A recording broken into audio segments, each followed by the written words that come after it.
All right. We'll call the meeting to order at 7 o'clock sharp. We do have all 5 board members present, and so the proof of quorum is noted. The next item is the approval of minutes from both the May 22nd and June 16th meetings. There was one regular and one special. Would anybody like to make the motion to approve the minutes? One of the two had a mistake. Okay, please elucidate. I've got to find them. Do you remember which email that came out in, or does somebody have a copy of it? I have the minutes in front of me. Is there an area that you want to focus in on? Is it the 22nd or the 16th? It was when we talked about the filters. Here we go. The motion was to longer supply and should have been the motion was to no longer supply. Okay. So the community should provide filters for the common areas only. Motion was to no longer supply by me and seconded by Kyle and passed by all. It says the motion to longer. Okay. And it should be to no longer. Okay. Would anybody like then to make the motion to approve the minutes of May 22nd and June 16th with the amendment that on the May 22nd minutes number 6 subsection B, that after before the word longer should be no, so no longer supply. That's 6B, May 22nd, 2025, and without objection, we'll treat that as amended, and then the motion will be to approve those as amended. Would anyone like to make that motion? So moved by Ginger. All in favor, please say aye. Aye, opposed no, no opposed, and those are both approved. Second of all is the president's report. Again, we got a lot to go over today, so I really want to try to keep it tight. Just a couple of things by way of either preview of the things we're about to discuss or things that came up. Let's start with the thing that came up this morning. As people know, there was a power outage that took place during the night. If you were sleeping and missed it, maybe all that you experienced was waking up to your stove or something flashing its clock at you. But if you were trying to get out of the driveway this morning, or not driveway, the parking garage, you would have found another story, because what happened there is that the garage doors defaulted to close and stay closed in that circumstance. Ginger was down there before I was with some residents manually getting some over. So thank you, Ginger, and anybody who was helping out down there.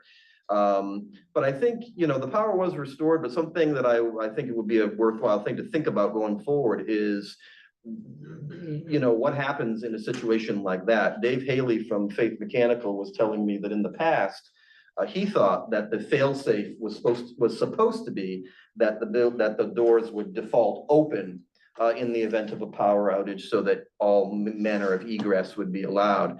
It seems that they defaulted to the opposite of that in this case, resulting in the doors being, stuck closed. And it's not something we need to decide now, because I know we got a lot of, really big other issues tonight. But one thing to consider is, do we want to try to go back to a situation like that where they do pop open and stay open?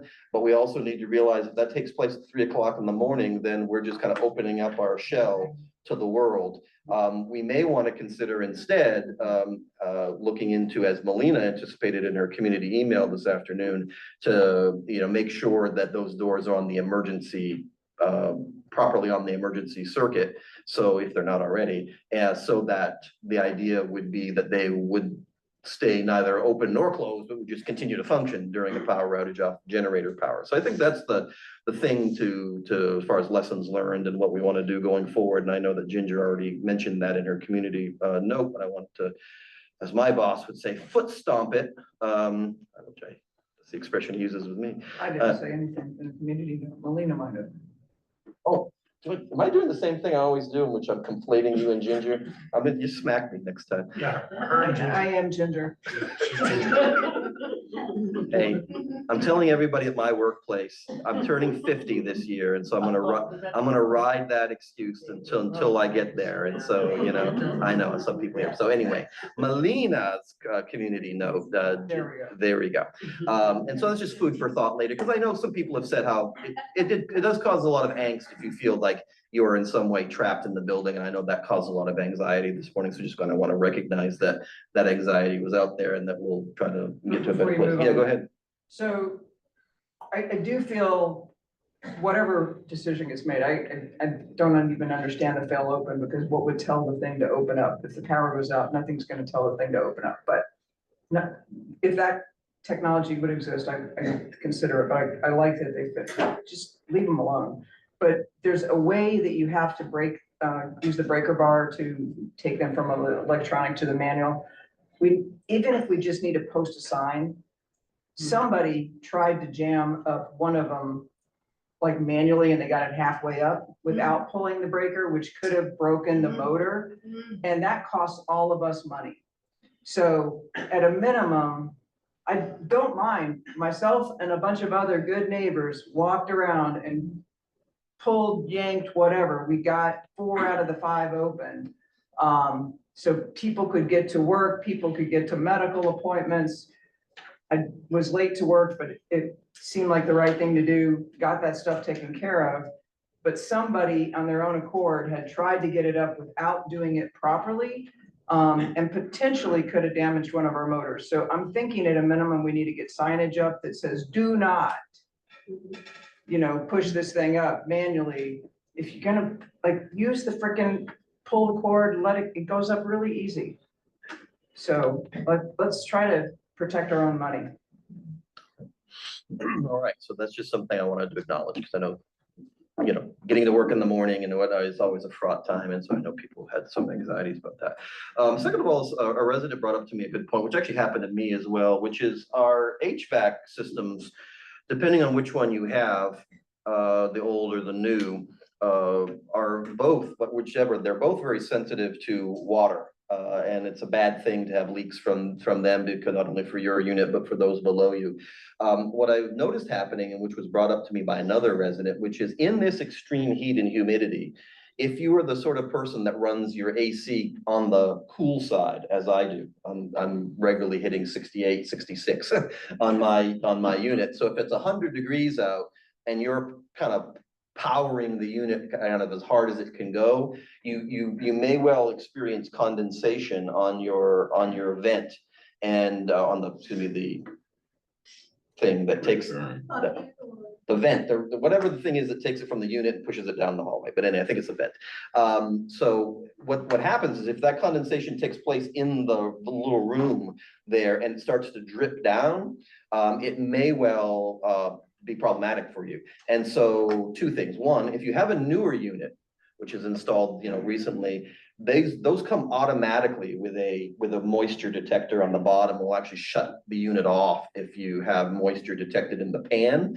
If you have an older unit, however, that doesn't have that feature. And so this is another opportunity to really emphasize the importance of water leak detectors, because if you don't have one and the leak accumulates, it'll start to get beyond your control. So actually happened to me. I got a water alarm on my phone and wondered what it was, and it turned out that's exactly what it was. Essentially, it was raining from my HVAC vent down into the pan. So just as an opportunity for a reminder in general about water leak detection, because that can really save you a lot of money, whether you just do the simple, you know, single-use ones for like $2, or if you get a more sophisticated thing with Wi-Fi alerts and everything, it's up to you. But they can really save you and your neighbors below some money and heartache. So I just wanted to mention that as an experience that I had and another person had. All right, moving then now into more of a preview of what's coming up tonight.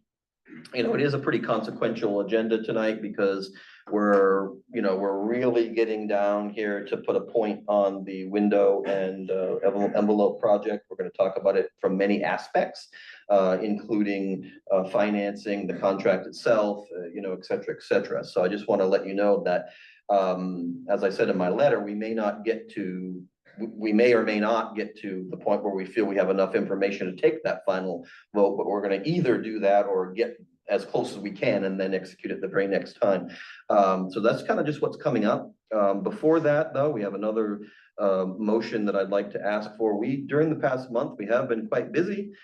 We have had 3 emergency actions taken by email. As you can see on the agenda, there was a ServPro clean out of the unit, the garage door opener, and then the engineering contract that does the engineering management part of the upcoming window project. Those 3 passed on the dates or at or around the dates that were noted here. So I would like to ask if there is a motion from the board to ratify all 3 of them, namely the ones I just read out, and to consider them dispensed with. And would anyone like to make a motion to ratify the 3 emergency actions taken by email listed in the agenda? So moved by Mark. All those in favor, please indicate by saying aye.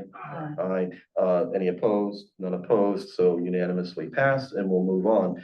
Owners open forum tonight. I just want to give a caveat here that I know that, you know, and I tend to be pretty liberal with the amount of time.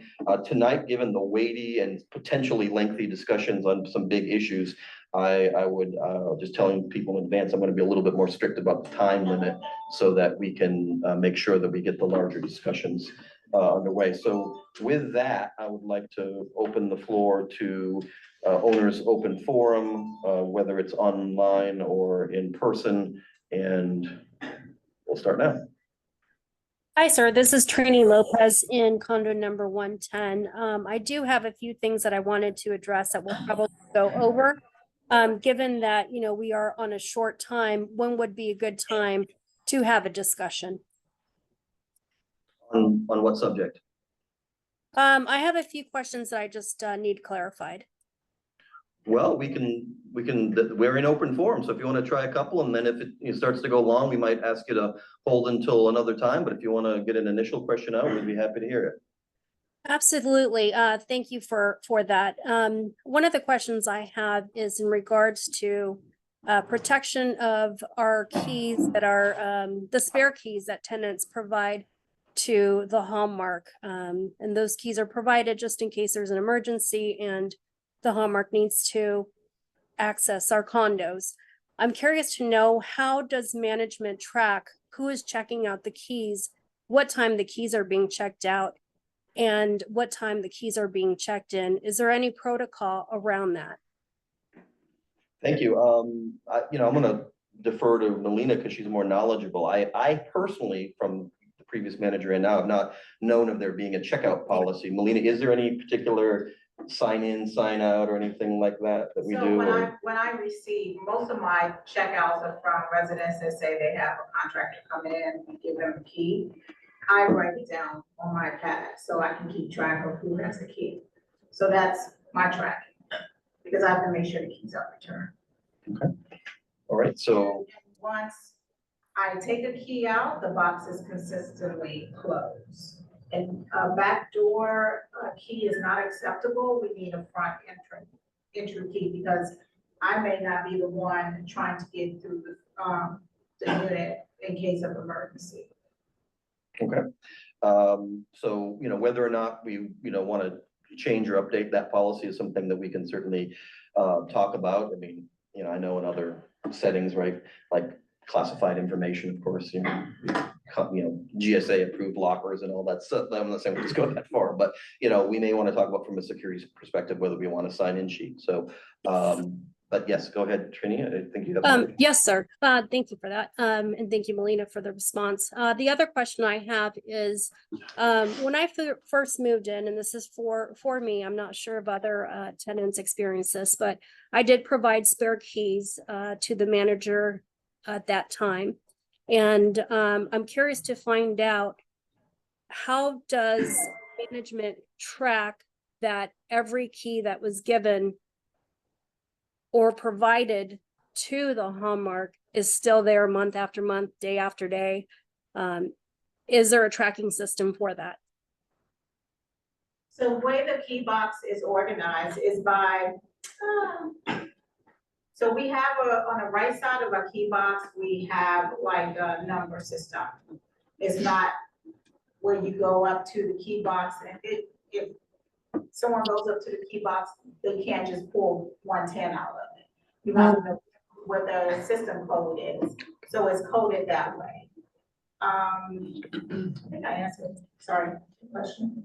So it's coded, so it isn't like, well, I didn't know that, so that's good. Yeah, So that you just no one can just walk up to the box. it's like the mailboxes, if you wouldn't Yeah. necessarily, that's the reason why we shuffle up the mailbox Now, numbers.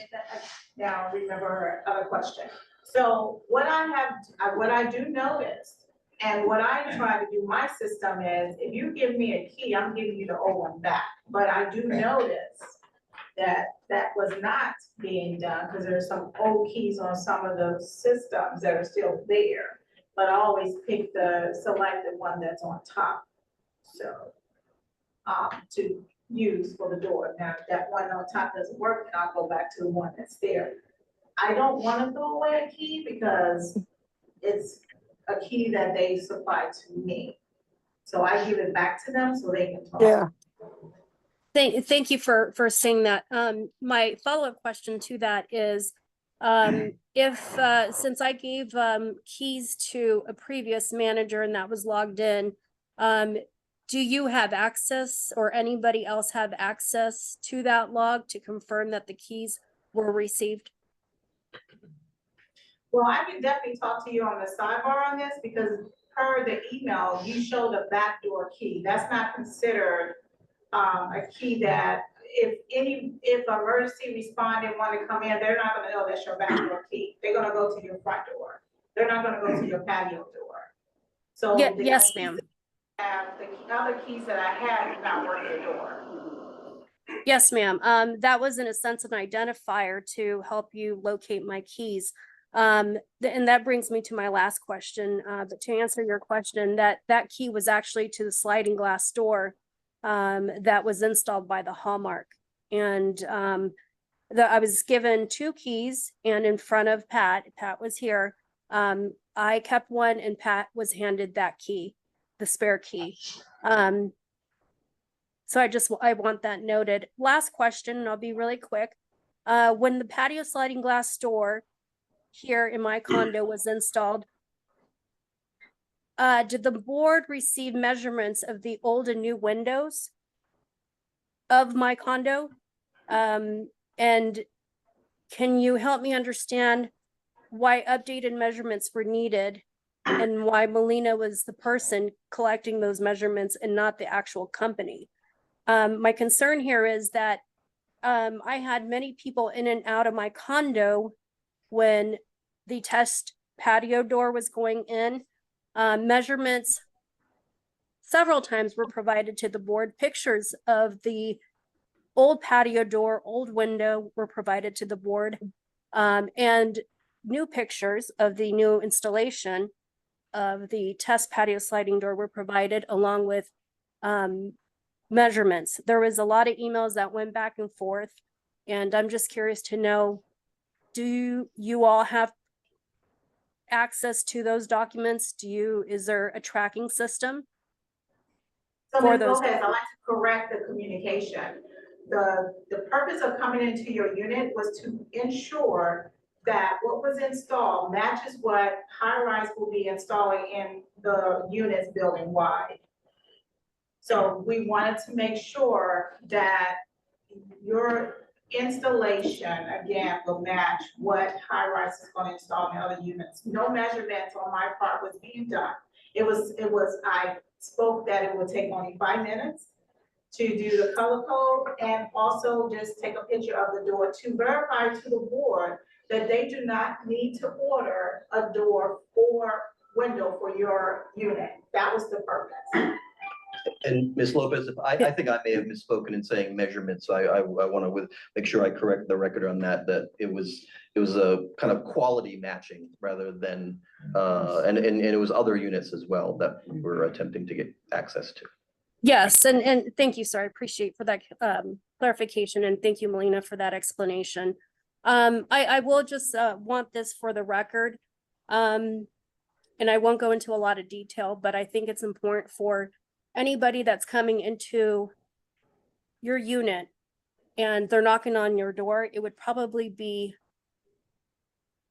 good for them to not slam knock on your door as if the Alexandria Police Department is getting ready to arrest you.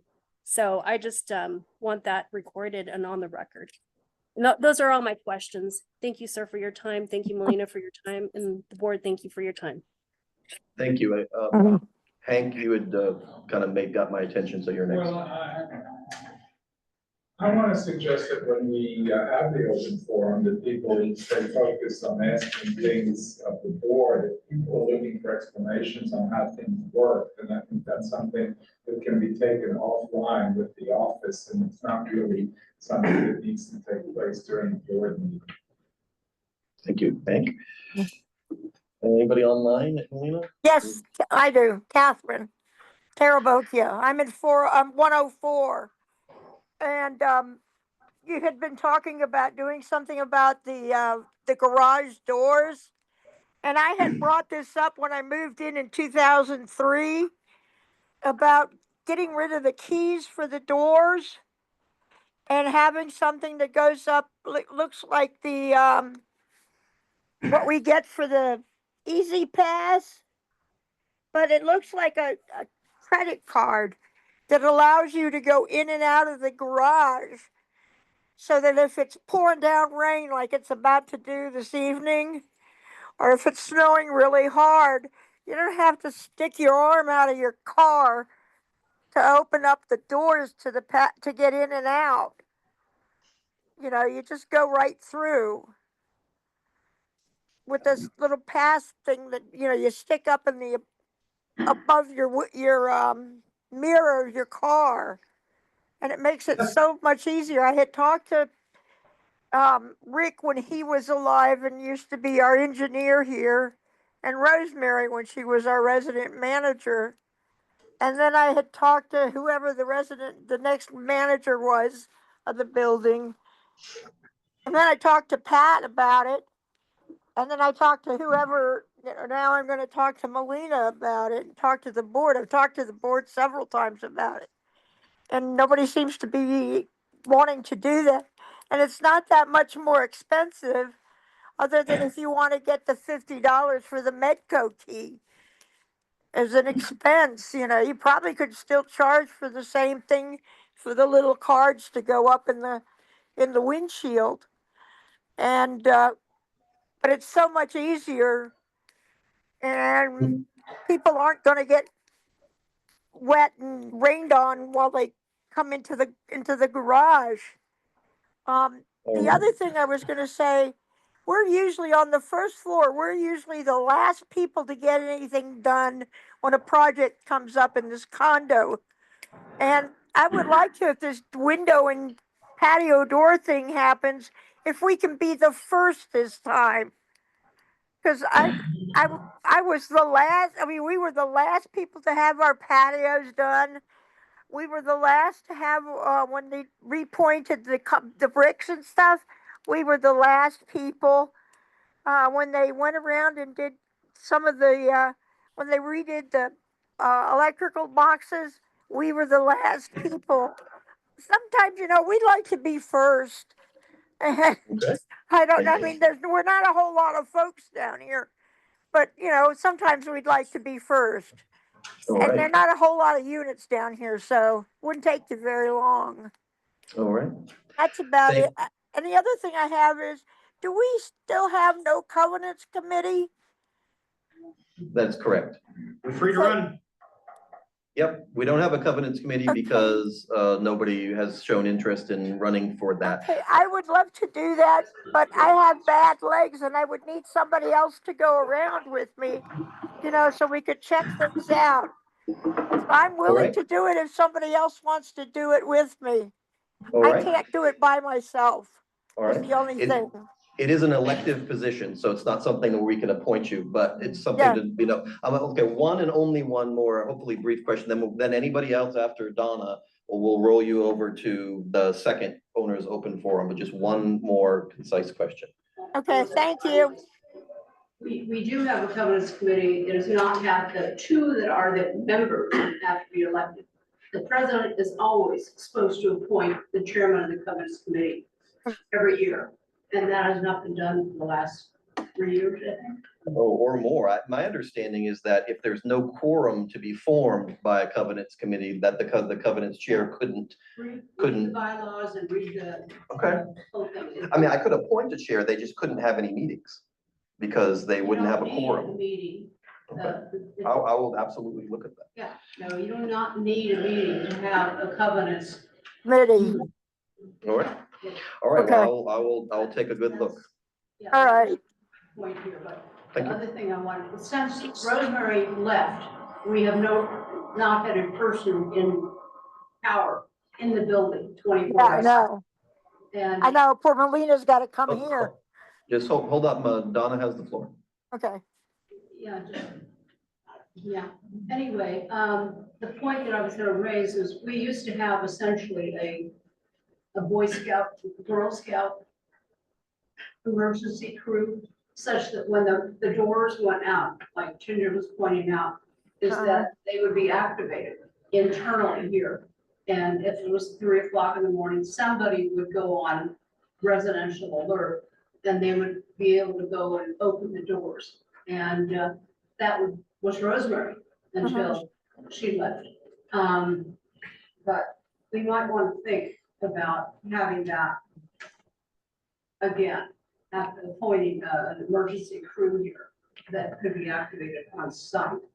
Okay.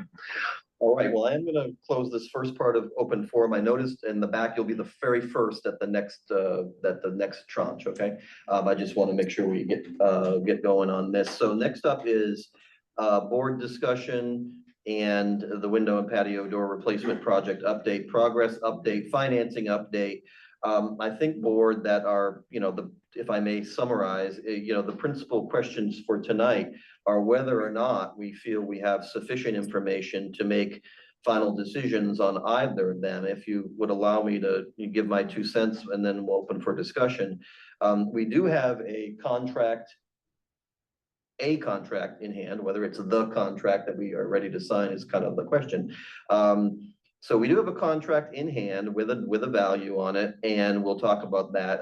The only question is going to be whether or not we are ready to sign that, or whether we still need to make some changes to vis-a-vis these units and the windows that were already installed. My view of the matter is that if it were possible to approve the contract and to avoid any potential escalations, whether it be labor escalations or tariff escalations or whatever, and then potentially take the issue of those small number of units as change orders, that would probably, in my mind, that wouldn't be a bad way to go, given the fact that we are, we definitely have time-based risks that are involved here. And so that's the first part. And then the second part is about financing. And then the question is going to be, where do we stand in terms of the fullness of our information to make that decision between loan and special assessment? And I know some people have things to say about that. So let me open up the first question for the board, which is, are we ready to sign this contract, or do we still need to make textual changes or to ask for textual changes based on these small number of units? Does anybody wish to speak to that? I think I've made my view at least tentatively clear if it's possible. Anybody want to talk to that? I think the contract's complete. I think the change would be is to remove 110 from it, because I think it's factored into it. And I think the 505 and the 911, those have to be changed. I think we determined those weren't replaced up to the same spec as all the other windows and doors will be. So I think we have enough and we have the pay schedule now.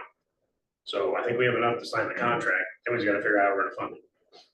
Yes, it's always the fun part. Anybody else have either a supporting or countervailing view of this? I support your view on this. I think we need to sign this contract as quickly as possible to avoid cost escalation.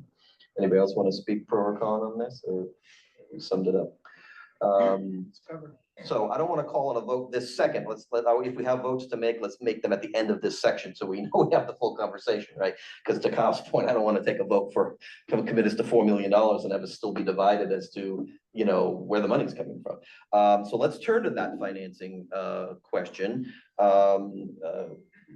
I should have said at the beginning, but welcome in person to Christian Schatz, who is our new community manager from Legham and Norman. Thank you for being here, and apologies for not recognizing you earlier.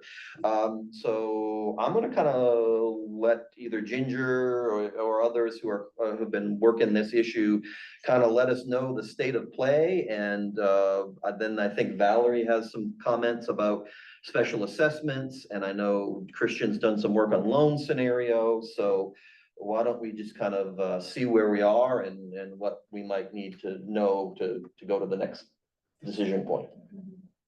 I mean, it's not really anything different from a treasurer's perspective than what I said at the board meeting, a month ago roughly.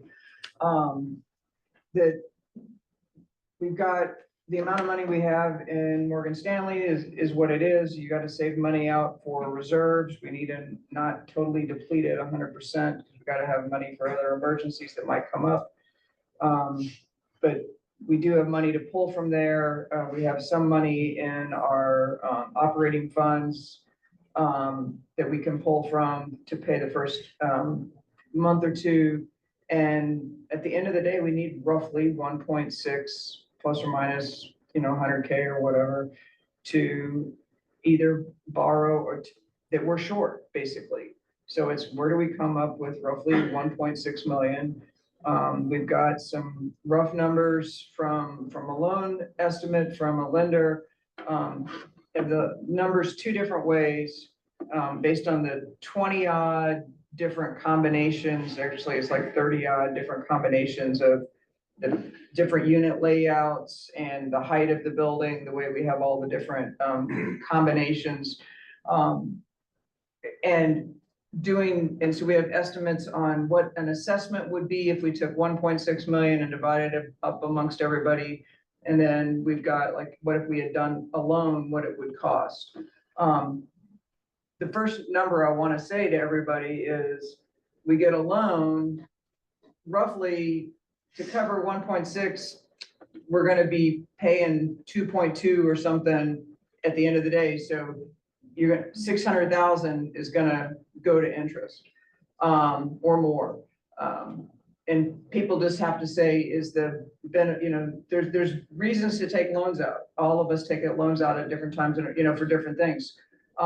So, but as an example, a unit that would be sort of in the middle of the pack would probably have, let's say, a $7,000 straight assessment.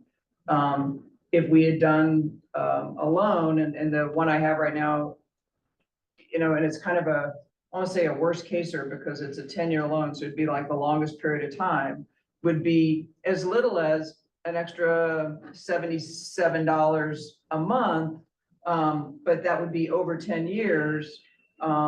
And you're, at the end of the day, you know, you'd be paying, you know, instead of 7K, you'd be paying closer to 10. So it's kind of like, do you want to pay, you know, a big chunk now or a little bit every month and have a chunk at the end? And I'm actually, that line doesn't follow right. So I think I got the wrong spreadsheet up. Let me pull it up, but it's in that kind of a ballpark. Let me double check the spreadsheet, but the bottom line is that about the middle of the pack is about a 7K assessment.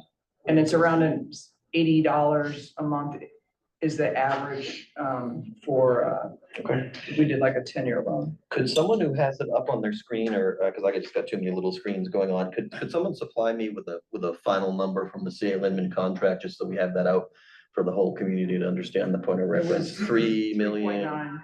3.9, but for the purpose of a potential motion, let's get it to the cent. But also just a bond, right? That And there's- includes the bond. Yeah, the bond was technical, so like, that doesn't have to be this second, just want to make sure, if we get to a motion, I want to make sure we have, yeah, I know, I just don't have enough. Just one second. Not enough screens. While Ginger's looking for that, you know, when I look at the payment schedule that has been proposed to us, it seems to me, and I was talking to Mark with this briefly before the meeting, is while I do think it's important for us to decide conceptually for the benefit of clarity in the community on the loan versus the special assessment, we don't actually have to take the loan for a few months down the line, right? Because maybe three, I mean, what I'm saying is we don't have to have it like by next week is what I'm saying. No, The way I see it is there's a few smaller summer payments before sort of the $1 million a month bit starts in September. That is So true. we have I'd say 3 months is probably. but it takes time to get to Yeah, it, no, and it that's- takes time to get the word out to the community. Yep. And you said something that made me really nervous, which is if we do an assessment, we can let people pay over a year, and we couldn't afford to do that. You mean we wouldn't have the cash flow to make the project? No. Okay. No, I was very concerned. Okay. That 3 months is probably the time. The time we have, you know, when we use up the money we have in the operating funds and the money that we have, we have already in Morgan Stanley, it'll probably get us to, again, we're short 1.6, so let's look at the scale. So we would definitely need the money by, start to have the money by November. Hey, the math speaks. You know, all right? But we wouldn't have enough, if people took to pay over, It would be a crapshoot as to how many people paid up front to when we'd be sweating it out right? and not knowing. Okay. So I Understood. wouldn't want to make that kind of an offer. Yep, okay, fair enough. I mean, hey, the math is the math and those intercept points are what they are and Or we you wouldn't know, need to as borrow. my boss says to me at work all the time, cash is like oxygen. You can only be Yeah, but away you're- away from it for a short amount of time. Ginger, you're saying that some people would be allowed to pay Any, upfront? you're always allowed. Right, but I guess wasn't that one of the problems that, Mm-mm, okay, No, that was about a loan interest as Oh, opposed to okay, just an gotcha. interest-free Okay. payment plan. exactly. So the question was, if some people paid up front and then other people paid over time, the people that paid up front wouldn't pay interest and the people that paid over time would pay interest. Mhm. That's not allowed because that's not fair to the people who end up paying interest. They end up paying more than the people who paid up front. Mhm. That is what our lawyers are saying. Y'all can agree or disagree. That's what our lawyers are saying. So we ain't doing it. Right. So we're either everybody pays the assessment or everybody pays the loan. So let's say we do a loan and your net total end of the day cost is $9,000 with interest. That's your total bill at the end of the day. And you can either choose to pay that in $90 increments every month for 10 years, or you can pay, I don't know, I'm making this up, right, 9,000 at the end of, on day one. got it. You're still paying No, that's 9,000 not. Instead of 6. instead of 6, Yeah. or 7 or whatever. So that's what the lawyer said. Am I interpreting that correctly? That's how I. Okay. Yep. So much like the line of sight though, there's the other way of looking at it. So we can't do it to where somebody's gonna have to pay more money for the same thing we're buying it. But also then we're forcing other people to take debt that they don't need or want to take. So That is absolutely 100% the flip side of the coin, and that's Goes been, both ways. that was brought up to me in a, thank you. That was brought up to all of us in a very thoughtful email from a resident who, I think really summarized it, which is, if you've saved up money and you plan to do this and forcing someone to take on interest in as part of the common wheel, can be a hard pill to swallow, because you're gonna pay more over time under a loan. There's no question about that. Yeah, no question. Do we know? Yeah, go ahead. What, the cost to each unit is gonna be at this point? Roughly. That's what I thought. So. that was the emails that Christian was sending to her earlier Yeah, today. yeah. Mhm. So we have it, we just haven't gone itemized line by line by line by, Well, I mean, it's there. I just kind of break it I out. haven't published it. Yeah. It's in that spreadsheet. Here's the one I summarized. Okay. So let me grab a middle one. Here's the better spreadsheet I have. So if I grabbed one that was like $7,000, if you had an assessment for 7,000, if you're an X, there's 10 X's. It's roughly about the middle of the page. If your assessment was $7,034.20, your monthly payment would be $79.37. Your annual bill would be $952.46. your total cost at the end of the day would be $9,524.61. Your extra payment in interest for like middle row on my page here is you pay $2,490 in interest.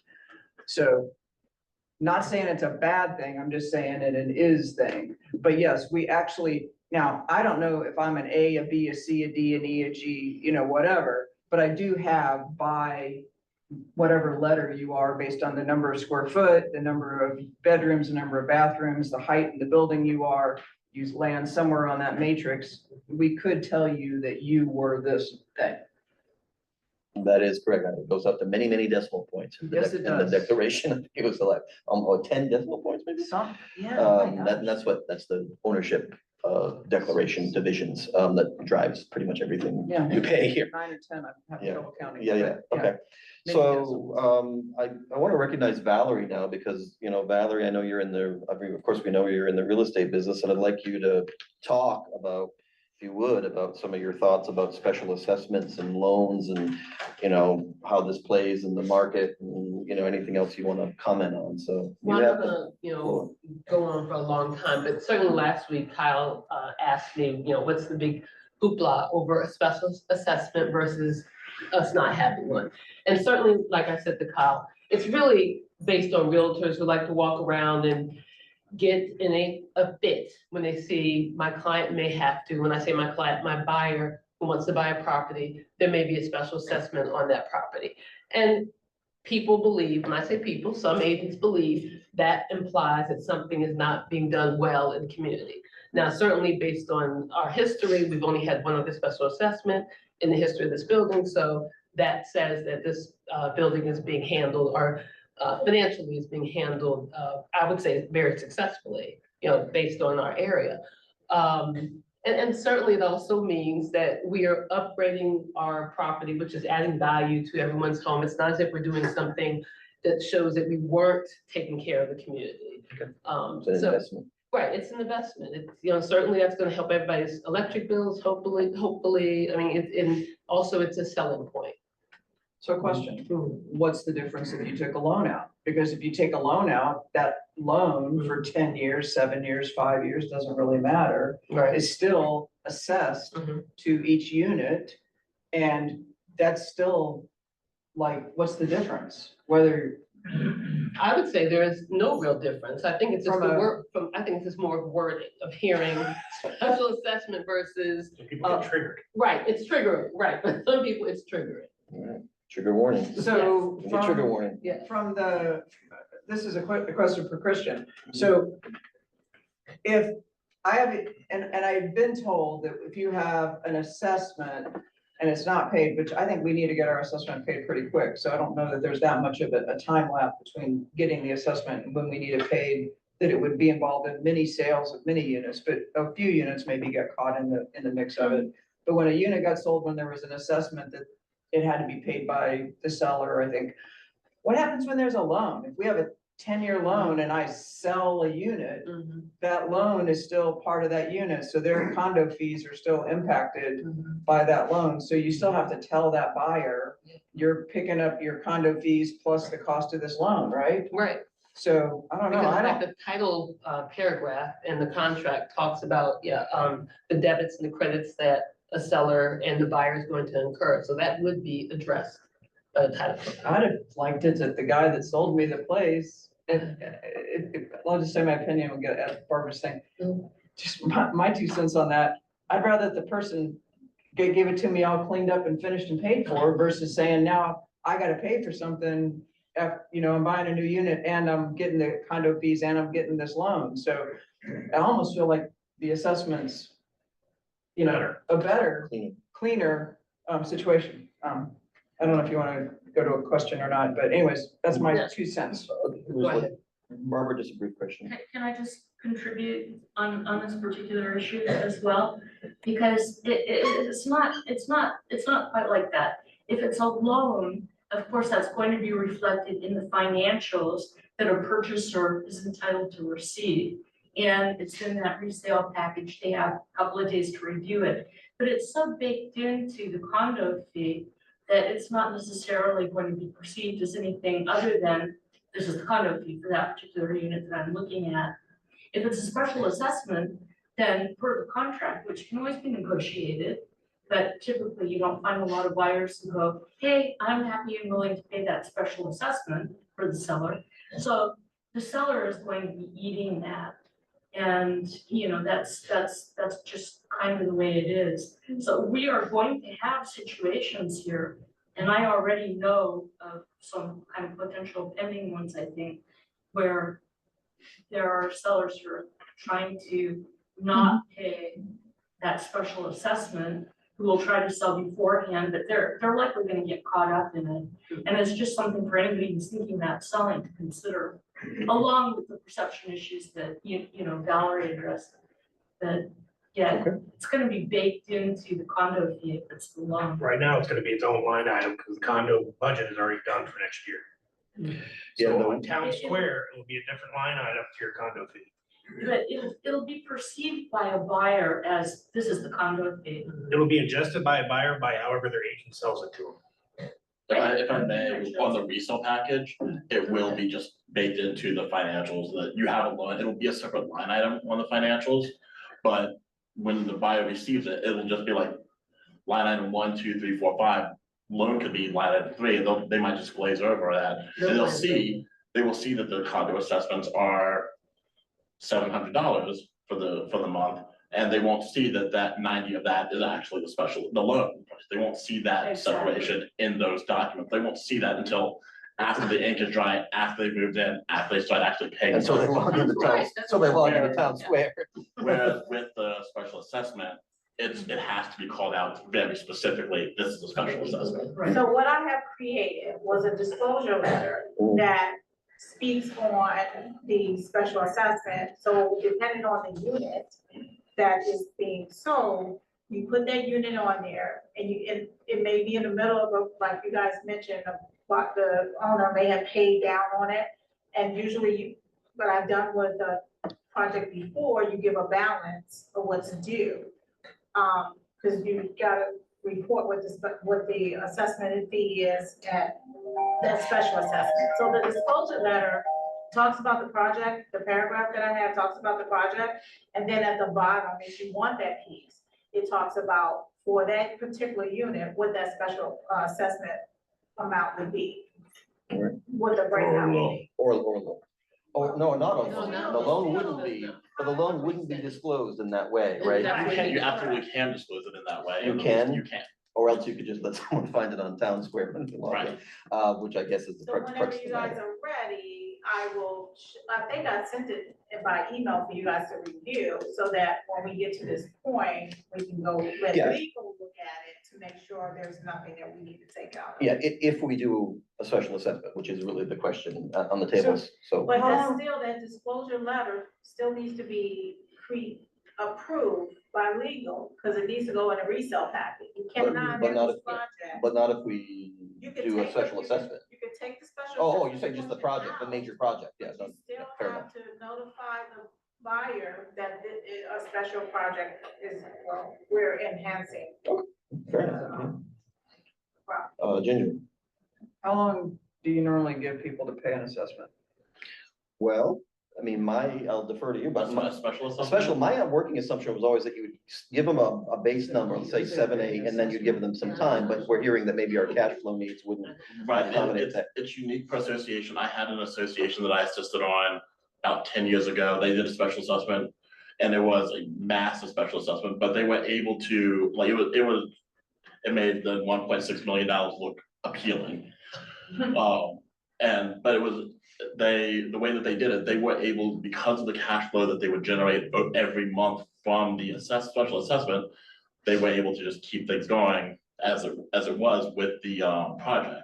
So they buffed it in such a way, and they numbered it in such a way that everyone was able to pay an additional $3,000. It was $3,000, additional $3,000 a month on top of their HOA dues for the special assessment, but it kept the cash flow even. And so, and we could, Certain industry standard. so the industry standard is pay it all upfront. industry standard is pay it all up front, So I played or around, within the first, you know. yeah, I played around the Commonwealth of Virginia, and what I took from their thing is minimum 30 days. You Right, can't do like special assessment due next week. And then right, just Googling and looking at other things, looked like the average was like 90 days. right, it's normally it's 1 quarter to, the industry standard is here's your lump sum, you have. Here's your window. It's due immediately, but here's your window to actually make that payment. So in that case, did you have, I guess, an influx of people suddenly selling or? No, we did not, it looked normal, like the sale rate, unfortunately, I wasn't involved in that as much. But it seemed normal to me, because I had to help prepare the minutes for those resale packages every time. But the influx of what I was doing, that did not seem to go up, but the questions about it every time, because it was such a large special assessment, nobody wanted to pay it all in full when they sold. And so it was always a negotiation of, well, you're gonna assume the special assessment when you buy this, that only went on for about a year. All right.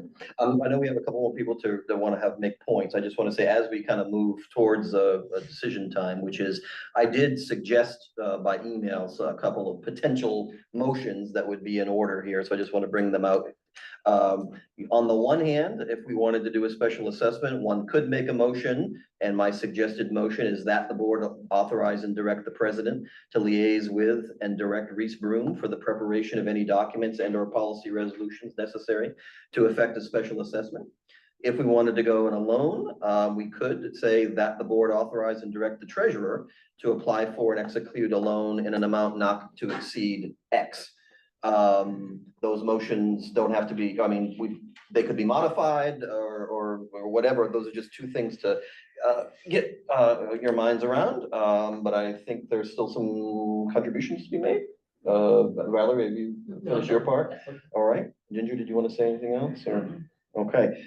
Well, I am gonna ask for, if anyone would like to make a motion. Would anyone like to make a motion? I'm just gonna be fair. I'm gonna go through the first one, and then if the first one fails, we'll go to the second one. Would anyone like to make the motion that the board authorize and direct the president to liaise with and direct Reese Broom for the preparation of any documents and or policy resolutions necessary to effect a special assessment? Would anyone like to make that motion or to modify that for a motion that they would prefer to make? I'd like to add on to it and sign the board in action that they have to come to the next board meeting with everyone's figure of what they want to owe and a date when it will be due. Okay, so would it be a fair thing to say that the board authorized? That's not what we're going for. You've got to straighten this out. There's a loan and a special assessment. And it sounds like what you're doing is to go for the loan, and yet you're talking about a special. Oh, no, we're actually, just for the record, it's kind of like a king of the hill thing in Congress, which is if the special assessment passes, that's pretty much it, right? That's the decision. If it doesn't pass, then I will invite a motion to authorize the loan. And then if that passes afterwards, that will be the decision standing. So we're kind of king of the hill, as they say in Congress, or amendment way. So Kyle, would it be fair to say that the board authorizes the direct president, blah, blah, blah, to prepare the documents and report back to the board on individual contributions, so we can formulate. And the board to provide the individual contributions at the next board meeting, as well as the subsequent due date of said self-assessment. Okay, so let me reformulate, and Ginger, if you're tracking, Ginger, now you're Valerie too.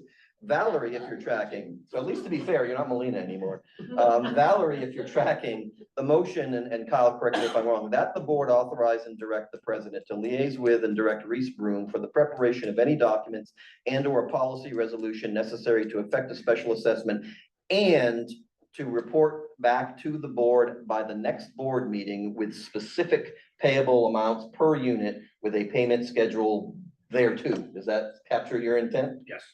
And I will listen to, I will re-listen. We're being recorded, so don't worry about it. I will say there is a motion on the table. We don't have to vote immediately. I'd like to say that, I personally understand all the arguments for it. I do intend to vote no on this particular resolution. I think anybody who wants to explain their vote should be more than free to do so. The reason for my voting no is for all the reasons that I've said before, in terms of cash flow and upfront payments, et cetera. I also just want to recognize that, you know, I've run for the board twice. And both times when I stood here for the candidates forum, I indicated that I was not in favor of a special assessment. And so long for me, as there's still a viable path for the loan, I would intend to vote no on this motion. Does anybody else want to comment on this before we proceed to a vote? Can I ask a question? I'm Catherine, I was. This is not- We're not in open forum right now, but I'll recognize you second after the lady in the back. Okay. Okay. Okay, so the motion's on the table. Anybody else want to comment before we call it?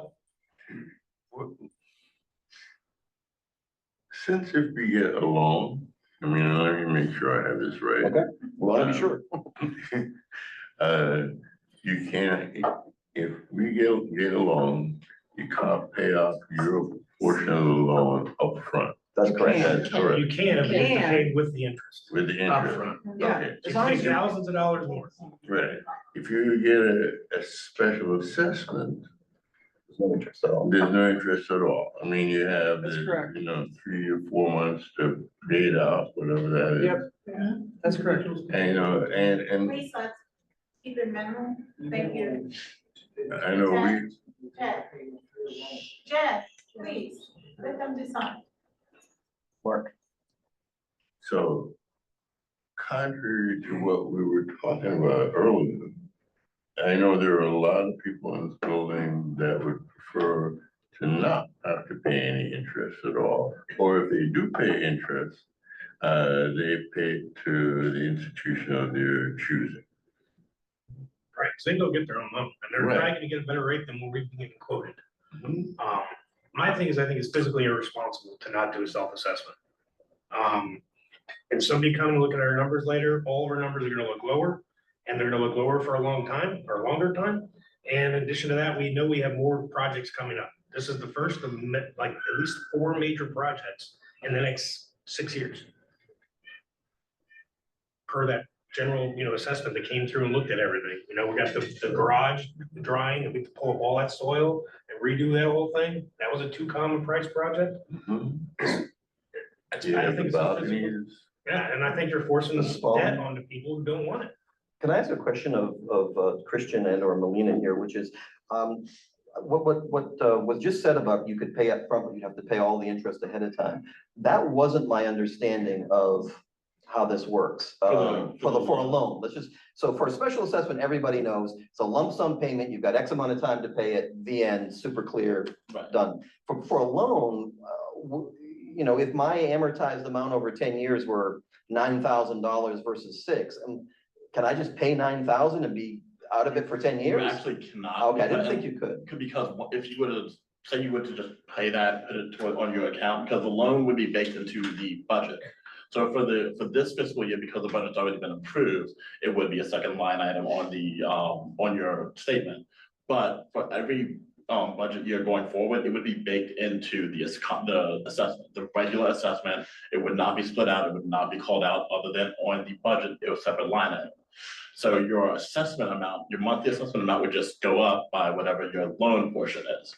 So if you were to, or let's say, pay your full $9,000 that you would have to pay onto your account, if you sold your unit, that 9,000 actually, unless you do it properly through the resale, that's a credit that would just be sitting on your account, and that would be refunded to you at the sale, and so the buyer would ultimately wind up taking on that burden of the loan, unless, again, it was fully disclosed and you say, we're gonna leave this credit, or we're gonna apply this Yeah, much. anything can be negotiated at the Exactly. settlement table, but you're saying that basically, you know, an individual unit owner's participation in the interest is through the monthly payment, Right, and you can't prepay it, or else what you just said would come into play and. right, there's no way for us to capture that without,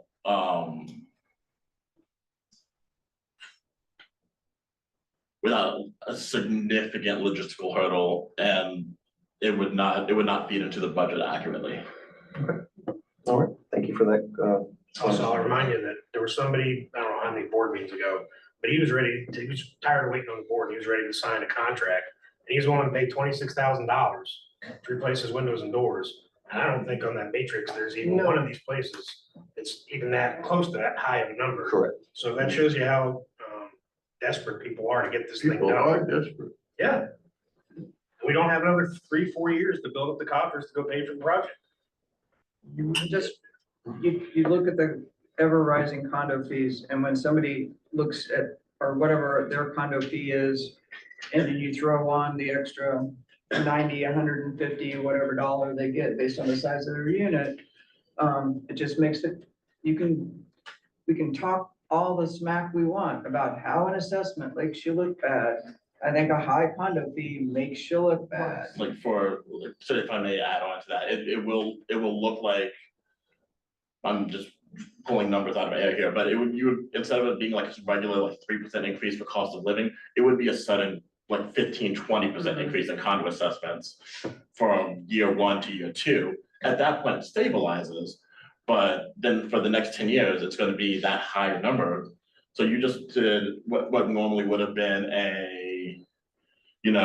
increase over the course of 5 to 8 years. You did that in 1 year, but then at the end of those 10 years, are you actually gonna be able to drop it back down realistically? And you might not be able to, because cost of living will have still. Yeah, but it doesn't mean you're not doing annual increases for those 10 years for everything else that you have to pay. Exactly, so you're just gonna, the sharp increase from year to year, that will be also noted on a resale package, and so it would, just like a special assessment has that's somewhat taboo, what's going on here, that why is there a 30% increase in our annual budget has just as much negative stigma. So there's a good and a bad to both of these, it's just a matter of which poison cup do you want to drink from. Melinda, yes? I was just gonna ask, are you looking at the 10, are you focused on a 10-year or? I mean, it doesn't like 10, 7, does it? It doesn't matter at the end of the Well, day yeah, it's from more my conceptual at perspective. this It's point, the right? concept of it. It's the principle of it. Whether it's a 10-year loan or a 7-year loan, okay, instead of end up paying $9,000, you end up paying $8,500. I mean, you still are paying 7 years of extra condo fees. You're still paying 7 year, an increased amount of interest. The interest is interest. It's like, and it adds up. Right now, interest rates are 6 to 7%. Right. It's just what it is. Now, if we were doing this several years ago and interest rates were like 2%, like I'd have been like, go for it, have at it. Like, it's might as well get free money, go for it and spread the cost. But it's not free money right now. Right. So I don't know that the year of the loan, the term of the loan is whether we can get 10 years, 7 years. That's just more, how much more the condo fee is gonna be. And so the shorter the loan, the more of an increase to the condo fee.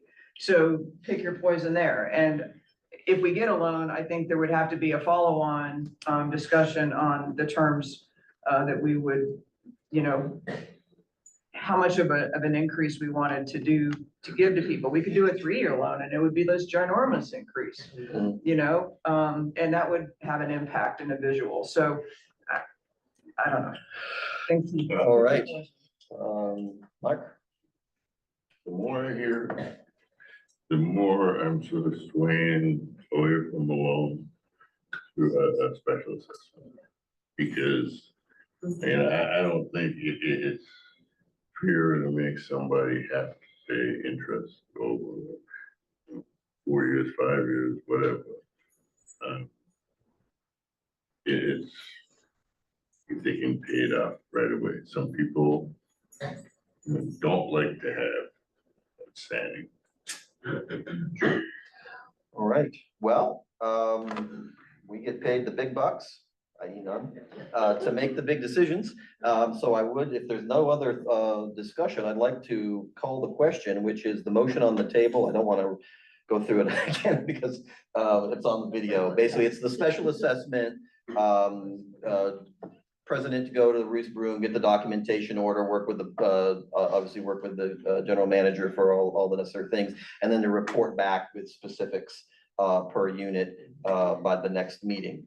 So it is to essentially authorize the first steps of the special assessment to be effectuated. And I Yeah, think we go could ahead. easily do that. If we did an assessment, could easily spread the loan payments back, the payments back over like, say, 3 months or something and easily fit that within our budget constraints. And the reason why I'm trying to put a deadline on us doing our part is so that they have the max amount of time. Right. So to instead of plan, 3, but- maybe they have 4. Right, Okay, right. all right. Motion is on the table, given the importance of it. Let's just make sure our votes are clearly cast. All those in favor of this motion, please so indicate by saying aye and or raising your right hand so that I can see you clearly. This Aye. motion, so it being special. Special assessment. Yes. Aye. All right. Those opposed, no. I do cast my vote in the negative on this question. But the board is passed 4-1, and so the special assessment will be the way to go, way forward. If you will permit me, board, just because they're so closely linked, now that we've talked about the financing part, I think it would probably be the best thing to move immediately. We can get right back to parking afterwards, which is stays on the same subject. Would anyone like to make the motion, which is sort of the motion of all motions, right? That the board approved the contract with CA Lindman in the amount of $3,980,072.52. So moved. Seconded. And that, just so we're clear, that includes the bond. Then does include the bond. All right. So the motion has been, I was actually going to ask you to make the motion, Mark, because you're the longest serving member of the board and you've suffered with this question for a long time. So You thought about it a lot more than I had. So Mark's made the motion, Kyle has seconded. So again, the motion is to accept approve the contract in the amount of $3,980,072.56. So once again, that's $3,980,072.52.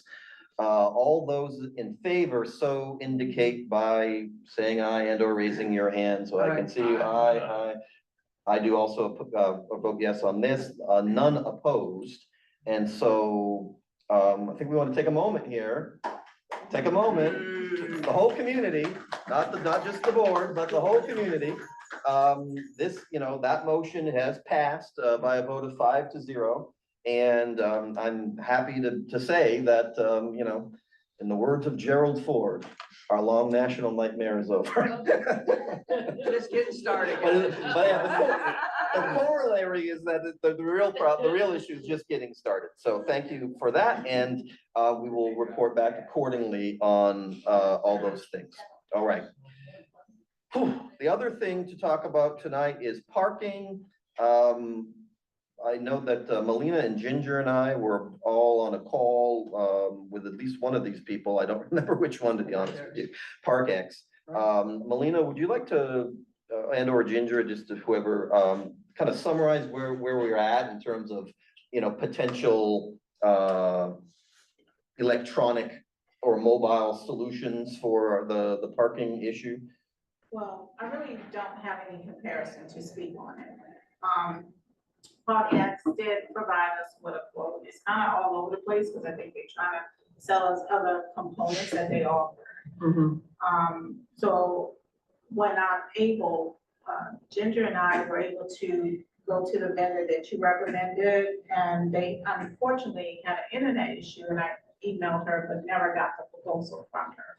So I had to reach back out and see if she still wants to provide that so I can have some comparison. What I want to do is keep them focused on the parking and not the other components they want to offer us. So. Oh, yeah, they want to Yeah. upsell us on some Yes. other aspects as I well. don't think we're voting on anything. No, we're just discussing. So tell us what they do. Oh. In regards to parking, what is it? So, If they like give us for more mobile? spaces. no, okay. 20 more So- spaces. So cool, fancy, they got all sorts of capabilities. This vendor sells lots of different things. As it relates to the immediate need being, how do we control the outside 3 parking lots? This is what I understand the immediate need, controlling who's parking in the outside 3 parking lots. And they do that by first doing a registration of all the vehicles that we say to register. So we can either get an account, or we get a username and password or whatever, and you can go in and you can say, I'm Ginger Boston, I'm in 904, and this is my vehicle 1, and this is my vehicle 2, or whatever and we can say, we can say how many vehicles you can register, and put your information in. Then, they have, basically an app called like enforcement, and we can provide that to our towing vendor, and they can run along and basically take pictures of your license plate, and then it goes into their database and says, oh, that's a license plate that's registered for this building, keep driving. And then they find one that's not, they take pictures, they do all the things that they're legally required to do, and then they can proceed in towing the vehicle. So really, it's you register, the service that you're paying for is registration of your information, and then basically providing the app to the towing vendor and us or our covenants committee to have loaded on our phone, that if you've got that app, you can like put your camera and take a picture of that license plate, and it processes through their artificial intelligence, and it says, yep, that's a registered or not a registered thing. In theory, you would not need to have stickers, because we would not be doing our enforcement by stickers. We'd be doing our enforcement by looking at license plates and looking at the numbers and if they're registered. Am I getting it correct?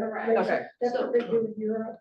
So that is service number 1, that was offered. Now, they offered a lot, to Melina's point. They were trying to upsell us on all their other really sexy, cool stuff that they offered.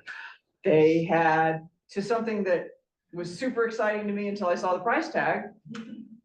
They could put a camera above all 5 of our garage doors, and you can drive up and they could take a picture of your license plate, and you would just drive on in because it'd know you were a registered license plate. Except for that little camera is $5,000 a pop. We got 5 doors.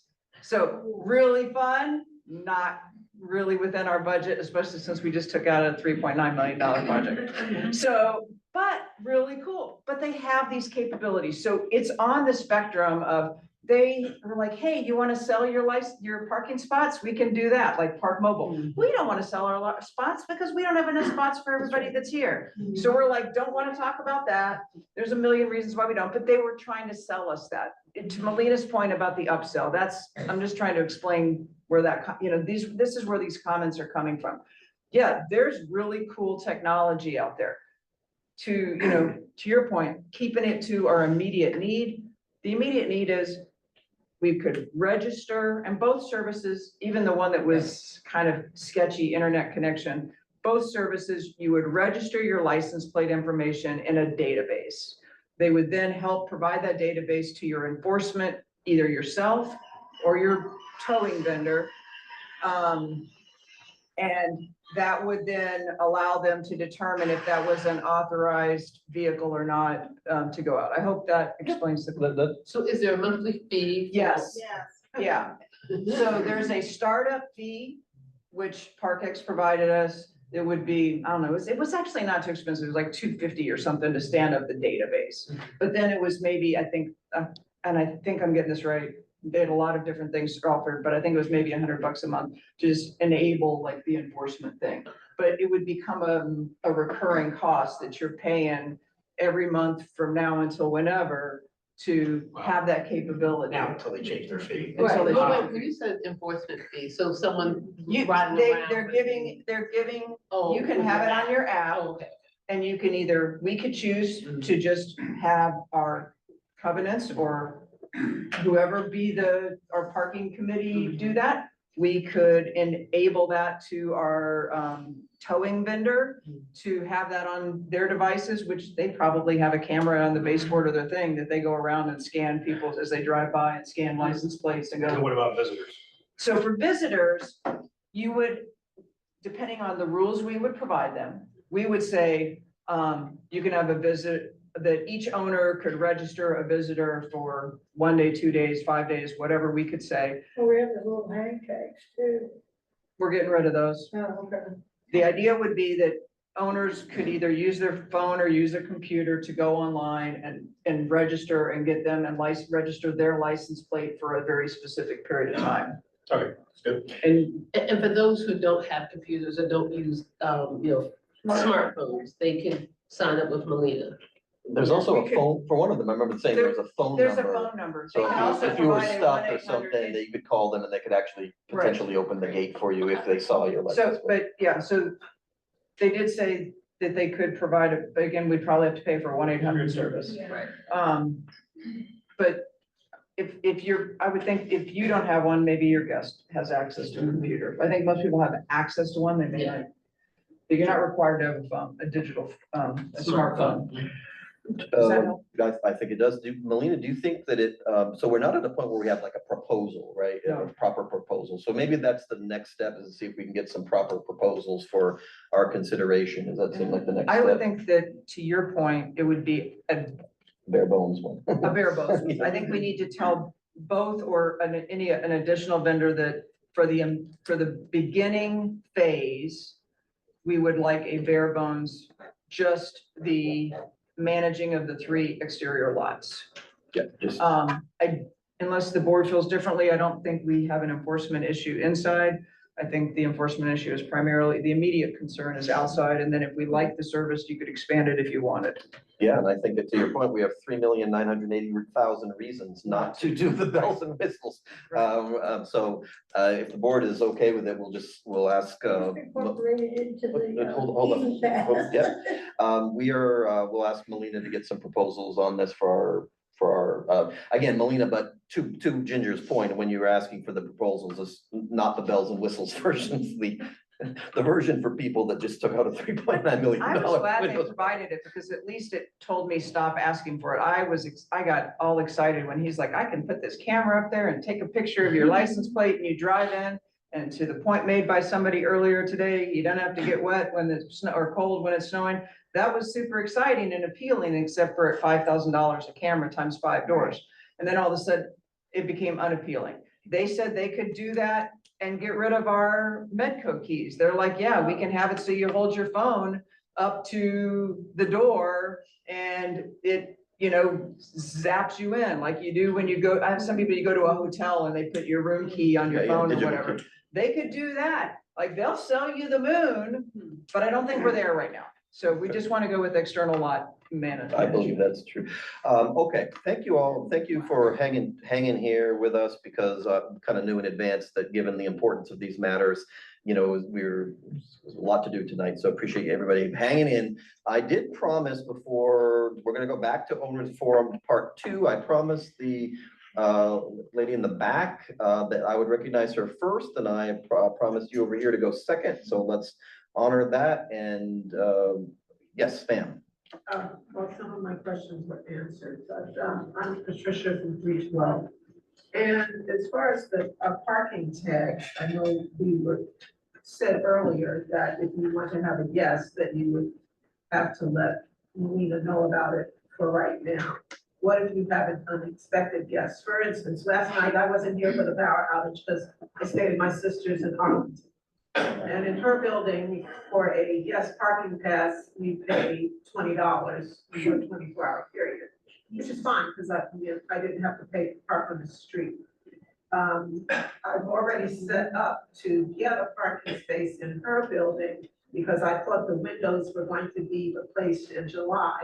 So I set up for July and for August so that I won't have to park here, I won't have to stay here, because I don't know exactly when. It keeps going on and on. So I won't know exactly when my unit will be worked on. So I set up parking in her building, and it's $150 for the whole month. Is there some way that when we have guest parking, in order to bring in some revenue, that maybe if you have a guest and you want parking, you pay $20 overnight, or if they're gonna stay, you want them to stay the whole month, it's $150. And that way we could bring in revenue.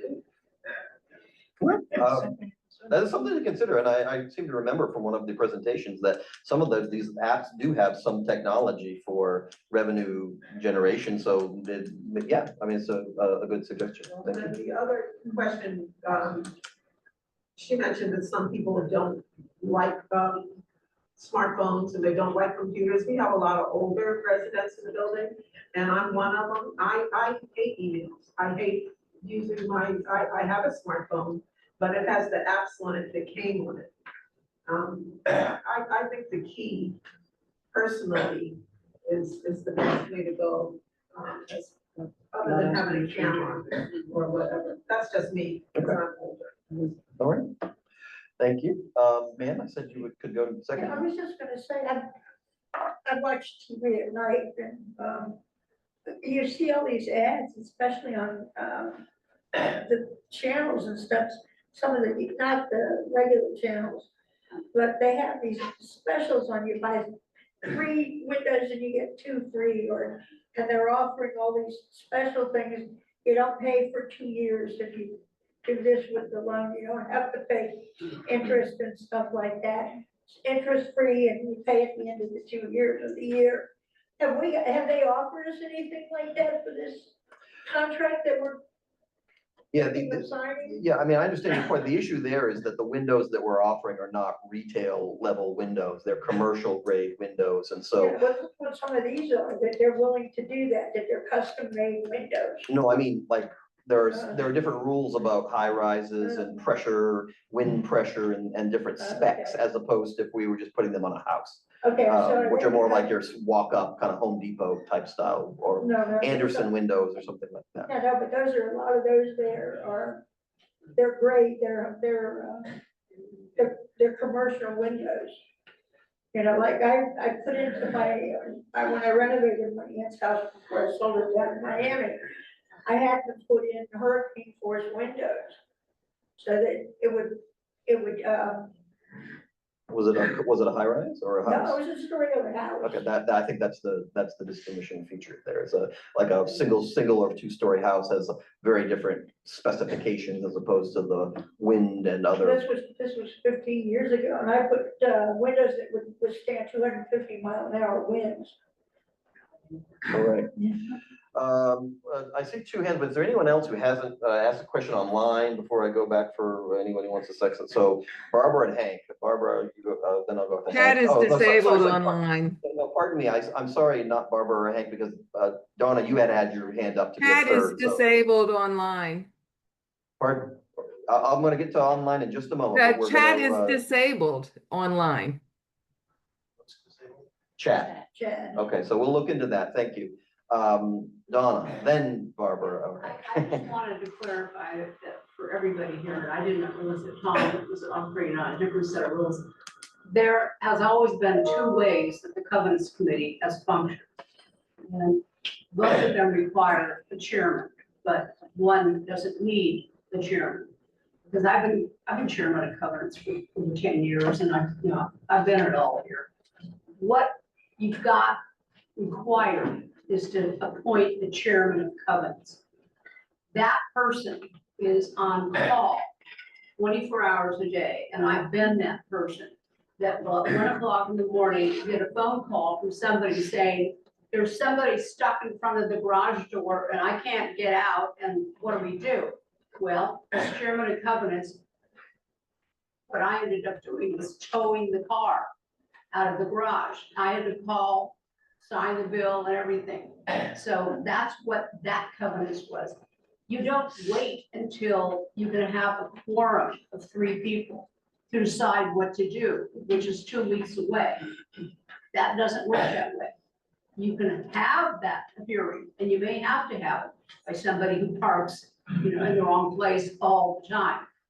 You will then call a Covenants Committee hearing and have 3 people there, 2 of which would make the quorum. That's not required anywhere in the rules or anything. Having the chairman is required. That's appointed by the president of the board.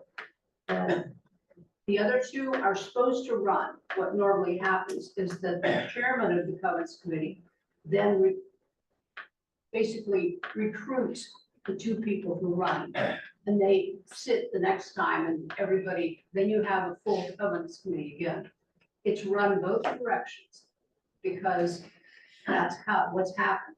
But you have to have a chairman of Covenants Committee all the time. What normally happens for the functioning is they're the ones that get the phone call saying, we've got a truck parked at the front door and nobody can get in. That has happened. I was the one that called the tow truck, got them out of there. That's what covenants works at. You can't wait for the quorum to show up. Sure. And I'll gladly consult on that. Barbara and then Hank. So I was just sitting here, first of all, congratulations, guys, on actually moving this forward. But I was sitting here then thinking about ramifications in terms of, financing, different options, that type of thing for folks. I think just a couple of quick thoughts. It's probably great for investment property because I'll get a big write-off on my rental unit. But then I was thinking about, people who don't we're talking about our primary residence. And, a HELOC might not be a bad option if you can get a HELOC for a good rate, because then at least you can deduct your interest as a mortgage interest expense. So that got me thinking, it might be useful. I don't know who would take it on. I mean, Ginger, maybe it kind of would fall to you as treasurer, but I was thinking it might be really useful to just put together like a little fact sheet of options and maybe things to think about for the people who might not be able to or want to pay, a lump sum in terms of things like a HELOC or, just any kind of creative options that our folks here at Hallmark could use. Thank you. Also for your reference, I personally just went through a HELOC unrelated to any of this. Home equity line of. Home equity line of credit. Sorry. From my lender was Tom, two. we're in open session. You have to announce and say what number your unit is. Oh, Tom Soul 613. You're a resident at this point. That's right. I'm just saying, I took out a HELOC and it took me about 2 months to close it, just so you know, if that is the direction that you want to go, that, it can take a bit. So that's to your point, Kyle, about making the exact number known to people, so that if you do want to go for a private loan, you have. Rocket Mortgage has the lowest rates right now. All right, Hank, you're next, and then anyone else who's still thinking, we got 1 or 2 more. 1008, regarding parking situation, you made reference to 3 parking lots. I think it's 4 parking lots.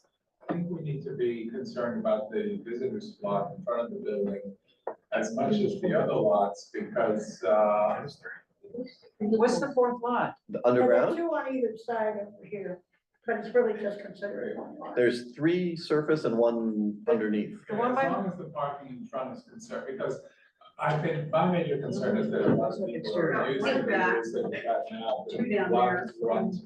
And 1, 2, 3. and it's hard to get parking sometimes. I had people staying for a weekend. I was concerned whether they'd have to, they'd be able to park on the lot, because there were residents who would use every evening and every weekend the use of that lot that should not be using it. Yeah, I think the confusion was, my mind has this lot being 1 as opposed to 2, but I get what you're saying. So, Patrick, you're next. Patrick O'Brien, 1108. I have a little bit of confusion about how much money we're going to be borrowing to go to special assessment. None. No borrowing. We're borrowing nothing.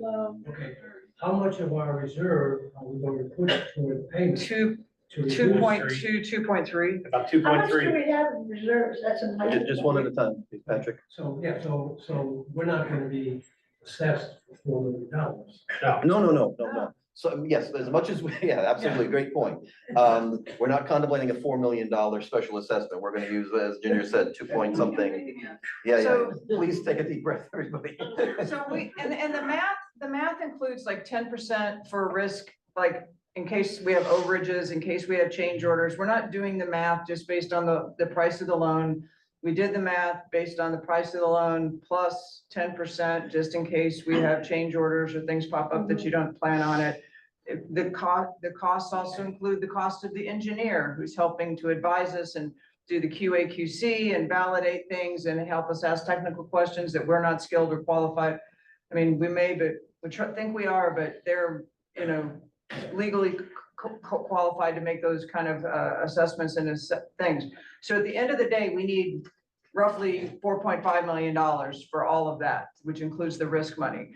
We got to keep 1.5 for the reserves. We can't touch that.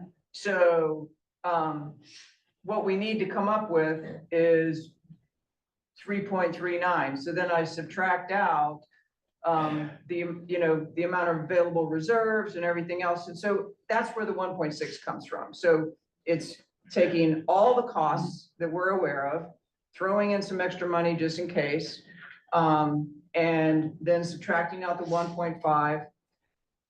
I'm still leaving 500,000 like that we're not gonna touch, because it ends up being 2.89 of reserves, because I want to leave 500,000 in the reserves on top of the 1.5 in case an emergency happens. Something Boiler. might happen. We might have the boiler go out. We might have another fire pump problem or something like that. So that, Not another one, no, please. we don't know what the next thing's gonna be, but I wanna leave money for that next thing. I don't want us to be at the 1.5, and then if we have an emergency, we have no way of touching it. So that's where those numbers came from. I hope that answers your question. All right. Have time for one or two, maybe one more on person, and if there's one more online, Barbara, what do you got? Just a quick question. You know, we've been bandying about that 1.5 million requirement for the reserve. Where does that come from? Because I'm not able. Commonwealth law. He's researching. Where? I haven't- It's in the condo. Condo and the- code? And the condo code, it references in our bylaws, we have to follow that law. That law says every condo association at a minimum has to maintain $1.5 million. Because I was looking for that and I can't find that at all. And in fact, it doesn't make any sense because there are condo associations in Alexandria with 6 units. You know, I mean, I didn't write the law. I think it's a proportion that's required based on, you know, various parameters. If you wanna go lobby and get it changed, go off you go, but, and we can ask legal if they wanna change their position on it, but Okay. that's what we've been told. Okay, we'll look it up. 1409. We'll check it out. And this will be, this has to be the very last question, because I know we've really been powering through a lot. So I apologize if anybody's gonna have a question left on the table. This does need to be the last one. 1409, please go ahead.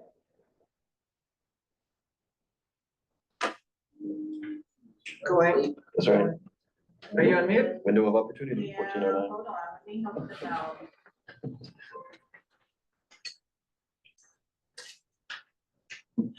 Telegraph my next action here. Go ahead, 1409.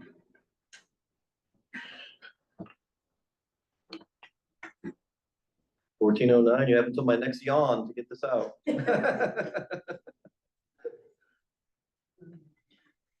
Yeah, all right, well, let's, We tried. if 1409, if you're out there and you want to put something in chat that we answer asynchronously, we'd be happy to do so. Chat is not- Chat not working. Okay, well, if you're out there and you can't be heard, then send us something electronically and we'll gladly do that. Board, would there be a motion to recess to executive session for the discussion? Oh, sorry, I'm jumping myself. Christian and Melina, management report. So many of these things touch management that I forget that there's a separate section. 7%, Barbara, that's where we're at. I know you're gonna ask. Christian and Melina, management report. Pardon me for almost skipping over you. So Do you want to go there with mine? Okay, sure. So I want to update, we mentioned fire pumps. So I had a visit Wednesday from the electrician. He says he's waiting on the wiring, coming from Canada. Somehow their order got mixed up with another vendor, and so he had to reorder. He did tell me that once they get the wiring, they will have to set up what they call an outage to install the wiring for this fire pump, and it's going to be between the hours of 9 AM and 2 PM, and they would like the Dominion to be on site during the outage. And it's an outage of what? No, for the whole building? Yeah. Like a complete, like 100% building I know, power outage? this was not the day to say that word, but yes. Okay, no, I just want to clarify when you say an What outage, what do you mean? timeline? I'm thinking that it may be September, October, something good. like that. Not the summer. Right, and that's what the other thing was, they wanted to do it when it's not hot. Okay. Makes sense. We are in progress of the auditors is in progress of the 2024 audit. I will be contacting the insurance company to do the boiler safety inspection, which is due by August, in the month of August. What we didn't talk about, and I will bring up at the next meeting, just want to put it out there, we cannot forget about the staging area for the lemons. And once they order the windows, we have to also keep in mind about possible spaces they may take away from us. Or land, we haven't, I want to put that back on the board's plate to discuss at next meeting.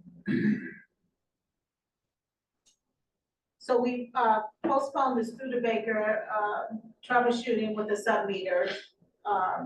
So that's gonna be July 19th. I will send the residents that are affected by this appointment an email. It will be July 19th. That's a Saturday. Is it? I'm Yeah, pretty July sure. 19th is Saturday. I'm flying on the 18th and that's a Friday. I'm moving on the 18th, that's right, yeah. The 19th is a Saturday on my Okay, so calendar. I'll revisit flying that on the 18th too, timeline, but that's because I all right. did not, I guess I'm not the only one that likes to put out dates, wrong days, but dates, okay. I'm fine on the 20th. So I'll revisit Sunday. that. What other day you looking at? We got it figured out, it's a set, We're- she's got it wrong date. So She's I gonna raise will, hold on one second, sorry, it's July 9th. That's a Wednesday, That's a that's a Wednesday. Wednesday. July yeah. 9th. I forgot I had the paper over there. So What we'll day? send an email out to those residents that are affected by that, What is this for the Studebaker stuff? Just hold up, we Yes, need ma'am. to make sure we So are the, on point here. okay, so the complaint form, I'm gonna post that on the Hallmark website so that residents have a complaint to file in regards to any smoke or complaint. They can use that complaint form and submit it to me by email or in person. So I will send an email out once it's been uploaded on the website. And we're gonna have like the second, a unit, part of that form or So, identified on the form or something, so. I mean, so no one sees that form but me? No, I get that. Okay. I'm saying that to file a complaint on somebody smoking, you have to have some other unit confirm your complaint. That is correct. That's what we passed. So You're one talking person, about Ma'am, I the just, sub-meter thing. ma'am, I do have to insist that we respect that we're in a board meeting, so. I think another unit has to agree with the other unit's It's, notice correct. or I smell cannot or. remember if I put the statement on there or not, but I will note that, so I make sure that it replies. They have to identify the other unit or by number or name or whatever, so that we can confirm that it is two units complaining. And also, my way of reading that,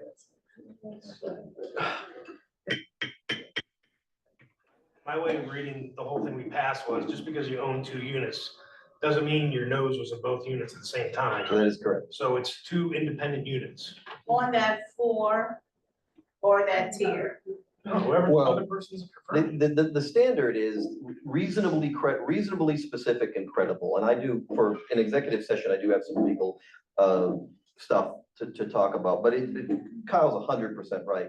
It has to be a complaint that comes from two different units in order to, in order to be credible and or reasonably specific. If you own unit 101 and unit 1615, you cannot possibly make a reasonable complaint against unit 705. Is basically what we're saying here. It has to be something where two, it has to be the specific part means we can't just say, I smell smoke, help me out. Right? We don't have any way to surveil that, right? And we specifically say in the resolution, we're not going to surveil that. So it has to be reasonably linked to a specific source, and to Kyle's point, that has to be corroborated by a second complainant, right? And that's to make sure that we don't haul people before hearings and whatnot based on just someone thinking that, oh, it must be coming from here versus here. That's why we have to, get that going. Pardon the interruption, but that's just wanted to foot stomp that particular point. No worries. So, I will order signs to go around the parking areas, because of course there's no smoking on the property whatsoever. I've It also. doesn't say that. It doesn't say that. It does What? say that. It does not. The parking, it says around, it says within 25 feet of the building In the resolution? in the resolution. I went and reread it. Okay. It doesn't say the whole I property, will show you that paragraph. Oh, yes. Where it says that. unless we may have contradictory paragraphs. We have another, we passed another resolution like 2 years before where it was all outdoor common areas. Yeah, that's a good spot. you are correct that the 25 feet is mentioned, Ginger, you're actually spot on. I think the reason that was put in there was to allow us the flexibility to subsequently make a determination on the rest of the property. So, to Kyle's point, we either fall back on a previously made motion, or we can re-emphasize that with a new motion that covers, other parts of the. Essentially, the Alexander sidewalk in. That's what, if the previous motion said this and the new one said that, Well, this, this one does not say that. Okay. okay, so we just need to have a supplementary motion, that will clarify beyond the 25 feet. Is that- I agree. Okay, got it. I don't oppose, in the record, what you guys are saying. No, I'm we gotta saying follow the text. No, I got The it. text doesn't say that, and if our intent was to do that, we should say that. Yes, and I stand corrected, and Melina, I corrected you, so I stand corrected. I thought that it didn't say that, but so I do stand corrected, but it does say 25. Thank you. Melina, sorry to interrupt again, but, it's a dynamic situation. Go ahead. Okay. I have to prove my letter to you guys. Okay, So if you want to smoke, you gotta go across the street. Ma'am, I do have to admonish you that we're not in open forum.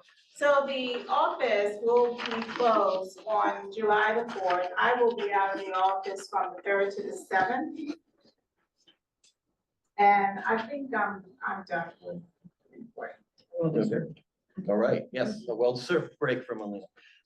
Christian, anything you want to add, or either by way of introduction or anything else pertinent to what's going on? I just wanted to introduce myself as a new community manager at corporate at Leggett & Norman.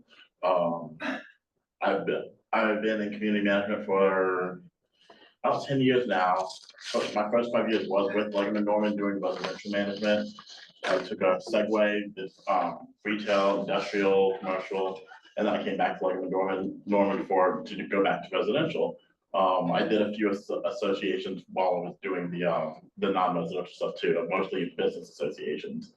I've been involved with associations for 10 years now. And it's just, I'm happy to be part of the team here and happy to help move things forward and, pave the way. All right, thank you, welcome, we'll have a chance to chat more. I did also, did not bring them in with me, but I have business cards if anyone needs them as a line of contact for me. And I'll leave them with Melina tonight. All right, thank you. All right, if there's nothing else on the management report, I would now ask if there's a motion to recess to executive session for the discussion of legal collections or other protected matters. So moved. So moved by Kyle. All those in favor, please say aye. Aye. Opposed, no. Passed unanimously, and we'll enter executive session at 8:42 or whenever the rooms are cleared. Sorry to be difficult. No, you're right. I misread. So we passed a resolution where all the common areas outside to include the parking lots and everything. I don't know if it's the first year that I was on the board or the year before. Maybe we should reference them together. I This is where we can read and update the bylaw. Yeah, so I would say here, yeah. I'm not trying to fight you guys. No, I mean, I was wrong. I mean, I was absolutely textually wrong. I skipped over that. So no, we need to be specific. I mean, I would say this, even though we do have a measure, I'm sure we could go back to the video and the minutes and find that motion. It would probably be helpful if we just reinvigorated that motion or amended this one to make it clear. That's all. Yelling at something. It says that, he's like, no, it says 25 feet, and I found that, Oh, that's and it triggered me, and I said, it does say 25 feet, what are we doing? That makes sense. It can be remote. And in the parking lot where what we just passed doesn't say. That makes sense. then. Yeah. Yeah. And I don't think we should be buying signs until we change our fucking policy and behavior. And legal actually has, legal, I'll get to in a second, legal has a suggested amendment on this as well. So if we're gonna do an amendment, we could do, and we could actually change the Hold on, thing. and I think the people in the parking lot alone from that. Yeah, we got. And it's the whole. I don't think it's gonna be July, Like the yellow August, I think tags. it's gonna be more Are those than yellow that. tags? You did not say there was a. No, we did not. Why are we keep? Why are we saying? I don't know. Right, Oh, so should do we- not, hold on. Okay, executive session, I think it was 9:28, but we'll call it 9:30 since we're back on. And so there being no further business of the board, we'll call it adjourned at 9:30 PM.